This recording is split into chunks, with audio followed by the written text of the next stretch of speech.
మా గార్డెన్ ల్యాండ్‌లో 2 హట్స్ ఉండేవి. ఒక హట్‌ని తీసేసి కంప్లీట్‌గా న్యూది కన్‌స్ట్రక్ట్ చేసుకున్నాం. ఈ హట్ మాత్రము పైనున్న అంత ఎక్స్‌ట్రాస్ అన్నీ తీసేసి జస్ట్ బార్డర్స్ మాత్రం పెట్టేసుకునేసి అలా వదిలేయమని చెప్పాననమాట.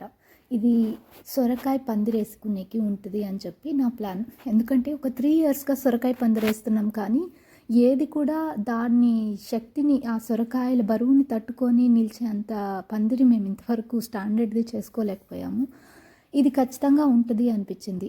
ఇక్కడ చాలా చెక్కలు అలా ఉండిపోయాయన్నమాట. మేము గార్డెన్ తీసుకున్నప్పటి నుంచి ఇవి ఇలా ఉండిపోయాయి. ఇవి లాస్ట్ హట్ వాళ్ళు దీన్ని ఎక్స్‌టెన్షన్‌కి వాడుకోనున్నారు. ఇప్పుడు ఇవి చీమలు కావాల్సిన అన్ని ఇన్సెక్ట్స్ అక్కడ వాటి ఇష్టానురాజ్యంగా ఉన్నాయన్నమాట. సరే ఈ చెక్కల్ని ఉపయోగించుకొని పైన ఇంక 2 చెక్కలేసేసి పందిరిలాగా తయారు చేస్తున్నాం. ఫైనల్‌గా ప్రాజెక్ట్ అయిపోయాక ఎలా ఉందో ఈ వీడియోలో ఎండ్‌లో కనిపించేస్తుంది. గార్డెన్ తీసుకునేటప్పుడు ఒక మాట అన్నాడు మా ఆయన.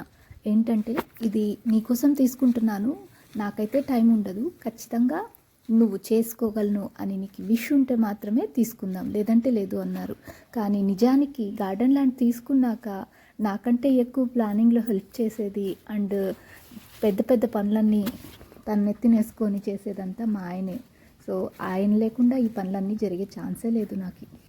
కొందరేమో అంటారు, నీది గ్రీన్ తంబు, నువ్వేం చేసినా బాగా పండుతాయి అని చెప్పి. నిజానికి అది కాదండి కారణం.